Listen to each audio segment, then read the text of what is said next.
You feel busy, you feel stressed. There is just not enough time in the day, it seems. Based on what I just said, what I'm about to share with you isn't going to seem logical on the surface, but I promise there is a lot of science and I will share that with you. And at the end, hang with me because I'm going to share with you some practical application of this. What is one of the most transformative habits you can have for your productivity and for your brain? In essence, to give you more time in your day. Exercise, physical activity, move.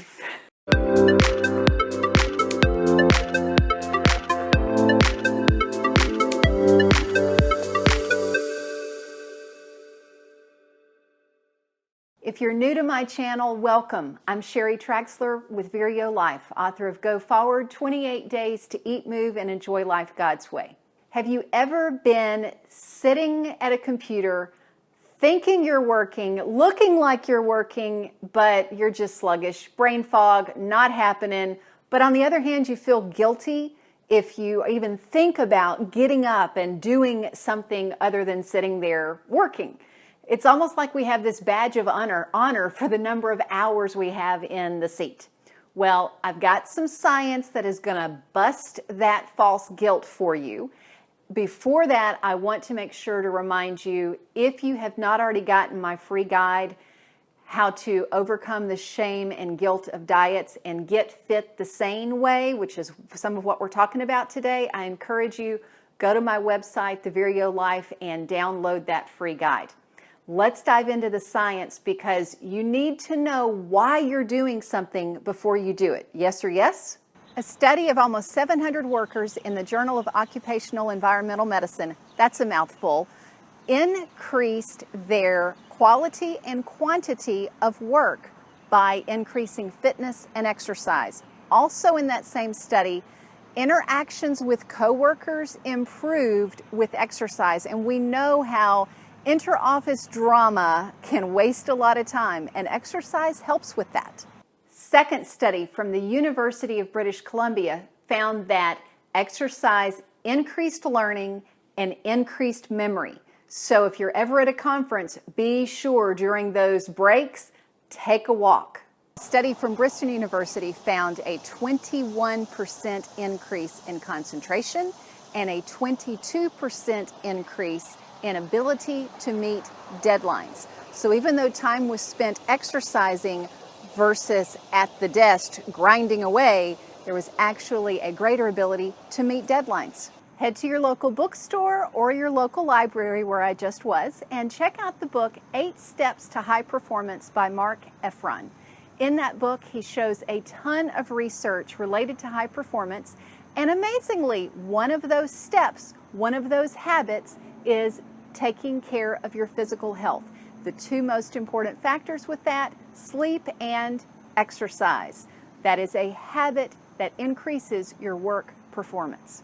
So what are some of the physiological changes that happen when you exercise? 1, stress hormones decrease.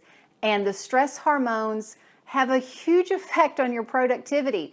They decrease your ability to think, they decrease your ability to learn, they make the brain less effective. You know, it's hard to be creative when you are feeling stressed and anxious on something. We experience that, but there's actually chemical behind it. Intense exercise increases chemicals in the brain that speed up your learning. The brain chemicals that increase your motivation, those increase with exercise as well. Your feel-good hormones, those increase, so your energy is going to increase. Another benefit with the exercise that is psychological more than physiological, though it does have physiological background, is your confidence, your self-esteem, and your ability to be social and interact improves with exercise. And last, you can use your playtime, your exercise time, to train your brain to focus, to concentrate, to not get distracted, which of course means when you're exercising, at least some of the time, not having devices on, but engaging in play where you're learning something. In the last video, I talked about going to learn to kayak, play tennis, things like that. Those types of activities will increase your ability to concentrate and focus. That's going to be one of the tips I get into in a moment. So I'm not going to jump ahead of myself. We've got 9 ways that you can increase your activity during the day to boost your productivity. But before we go there, what so far has resonated with you? What so far you're going, yeah, that's a good motivation for me. That's a good reason for me. And maybe if I use that as my reason, I won't feel quite so guilty for getting up from the computer, taking a break from work, and going to exercise in some way. So if that has been something resonated so far, put that in the comments and let me know. Let's dive into the tips. First tip, you all have heard me talk about this before. It's one of the principles that I just rely on with clients. Some is always better than none. It's easy in our work to become perfectionistic, but it's also easy in our exercise that if we say, oh, well, if I can't go at this, this study says I should do this intensity, and if I can't do that intensity, forget it, it's not worth it. Not true. Oh, if I can only exercise for this amount of time, it's not really worth it. Not true. Some is always better than none. And there's 100 reasons for that for another video, but just know that some is always better than none. Second, move first thing in the morning. Make sure that you're getting up and stretching, avoiding the rain if you just heard that thunder. Of course, if you like running in the rain, go run in the rain. That's a really good way to wake up. Just don't get hit by lightning. Or do jumping jacks in the house if you don't want to get outside. Whatever you need to do to get moving in the morning and getting that blood flow. That's your second tip.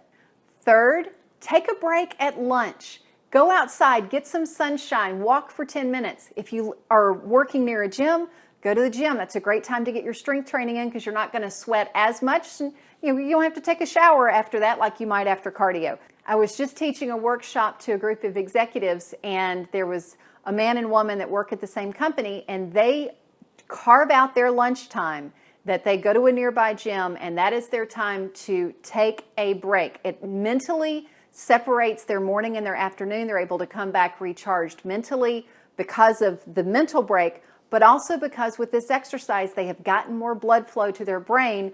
They have released all of these endorphins. They have decreased their stress hormones.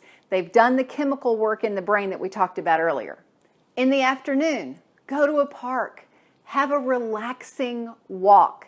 Your stress hormones have built up some in your body by that time. It's a great time to do something brisk walking, something gentle, nothing that's going to rev up your adrenal glands that much, and get that cortisol out of your system at the end of the day. If you have a meeting that you have a pretty good feeling it's going to go over an hour, if you're the one coordinating the meeting, you can build this in. If you aren't, then talk to whoever is facilitating the meeting and say, hey, when we get about 50 minutes or an hour, how about we take a walk break, recharge the brain, bring all that blood flow up to the brain, reset the chemicals in the brain.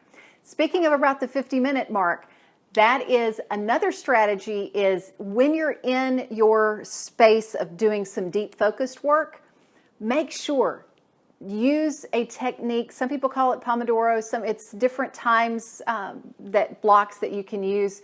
But one of the things the research has found is 50 minutes of focused work and then 17-minute break. And when I heard that, I thought, well, how perfect is that? Because 17 minutes, that's a brisk walk for a mile.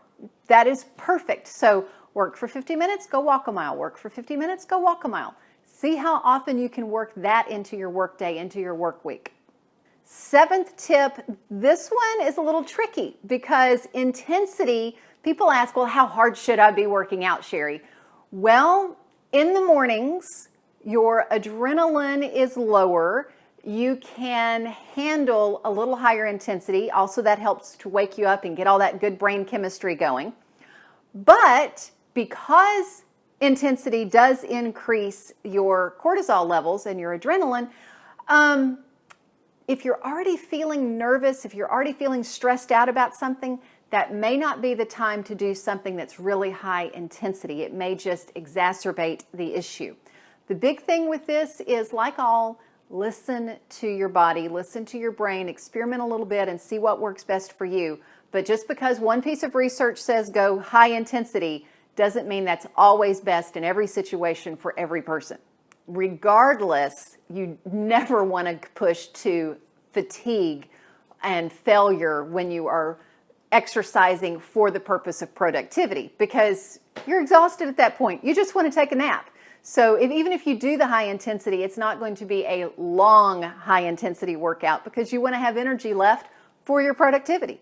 What about activities to train the brain to focus? So you're decreasing stress, you're doing all this good brain chemistry stuff, but you're also training yourself to focus.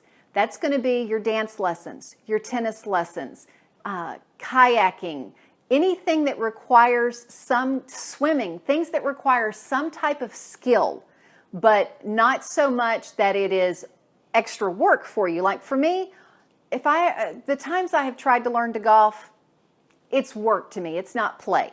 But other things like dancing or kayaking, those are activities that use just enough focus that I'm training my brain to not be distracted while I'm moving, but it's not additional work for me.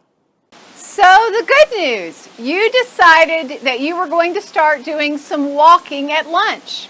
But the bad news, you look out and oops, it's raining, and you would really get your dress clothes drenched if you were walking in this right now.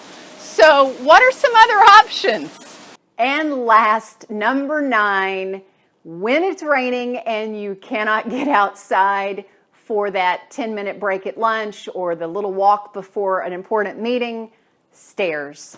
Always makes me think of, when I say stairs, makes me think of one of two movies, either Kung Fu Panda, when Panda looks at stairs and talks about his nemesis, or Riley in National Treasure when he looks at stairs and he's got tears in his eyes. So if you've watched those movies, you know what I'm talking about. But stairs is one, and always my favorite, stretching in the copy room.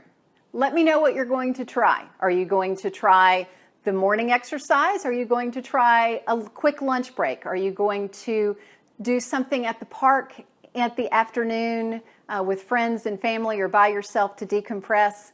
Let me know. Put it in the comments. If this has been helpful, please subscribe.